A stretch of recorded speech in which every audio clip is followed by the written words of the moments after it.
Hello everyone, কেমন আছেন সকলে? আমি মেহেদীশাকিল। সো ওওয়াস জুসশপ ওয়েব পেন্টেস্টিং সিরিজের নবম ভিডিওতে আপনাদের স্বাগত। সো বন্ধুরা, এর আগের ভিডিওতে আমরা দেখেছিলাম কিভাবে ইরর হ্যান্ডলিং এই চ্যালেঞ্জটি আমরা সলভ করতে পারি এই জুসশপ ওয়েব অ্যাপ্লিকেশনে। এবং আজকের এই ভিডিওতে আমরা সলভ করব ডম এক্সএসএস অথবা ডম ক্রস সাইট স্ক্রিপ্টিং এই চ্যালেঞ্জটি।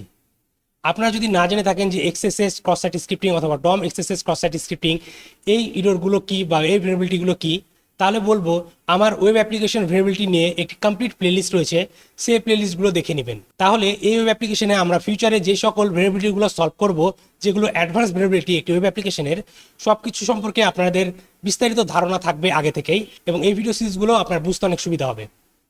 সো আজকের চ্যালেঞ্জটি হচ্ছে DOM XSS cross site scripting. So এখন চলুন দেখে নিই কীভাবে আমরা এই চ্যালেঞ্জটি সলভ করতে পারি।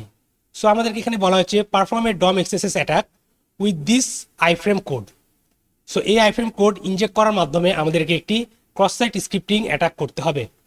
সো এগেন আমি বলছি, আমি কিন্তু এই ভিডিওতে ইনডেপথ এক্সপ্লেন করবো না ক্রস সাইট স্ক্রিপ্টিং কি।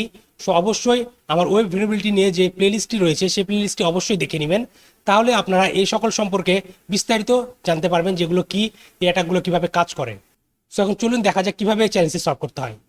সো আমাদেরকে ক্রস সাইট স্ক্রিপ্টিং করার জন্য সবার প্রথমে এই পেলোডটি এখান থেকে কপি করতে হবে, এবং সাধারণত ক্রস সাইট স্ক্রিপ্টিং অ্যাটাক করতে হয় কোনো ইনপুট ফিল্ডে, let's say search field, form field, এই সকল জায়গায়। সো এখান থেকে আমি এই পেলোডটি কপি করে নিব, এবং আমাদের এখানে একটি সার্চ অপশন রয়েছে। সো আমি সার্চ অপশনে গিয়ে যদি আমার এই পেলোডটি পেস্ট করে এন্টার প্রেস করি, তাহলে দেখবেন এটি আমাদেরকে একটি পপ আপ দিয়েছে, অর্থাৎ এই ওয়েব অ্যাপ্লিকেশনে ক্রস সাইট স্ক্রিপ্টিং ভেরিয়েবিলিটি রয়েছে। এবং আমি যদি ওকেতে ক্লিক করি তাহলে দেখবেন এই চ্যালেঞ্জটি সলভ হয়ে গেছে, এবং এখানে একটি আইফ্রেম জেনারেট হয়ে গেছে, অর্থাৎ এই ওয়েব অ্যাপ্লিকেশনটি cross site scripting ভেরিয়েবিলিটিতে affected.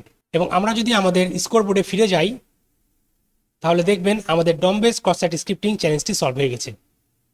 So আমি জানি এই ভিডিও থেকে আপনারা তেমন কিছু বুঝতে পারছেন না। সো আমি এগেন আপনাদেরকে বলবো, আমার ওয়েব ভেরিয়েবিলিটি নিয়ে যে সিরিজটি রয়েছে সেই সিরিজটি দেখে নেবেন, তাহলে একটি ওয়েবসাইটে অথবা ওয়েব অ্যাপ্লিকেশনে যত প্রকার ভেরিয়েবিলিটি থাকতে পারে সব কিছু সম্পর্কে আপনার বিস্তারিত নলেজ থাকবে, এবং এই সকল কিছু আপনারা খুব সহজে বুঝতে পারবেন যে কেন আমি এখান থেকে এটি কপি করে সার্চ ফিল্ডেই পেস্ট করলাম, অন্য কোনো ফিল্ডে পেস্ট করলাম না। সো বন্ধুরা, আজকের ভিডিওটি এ পর্যন্তই। দেখা হবে পরবর্তী ভিডিওতে। Till then, take care.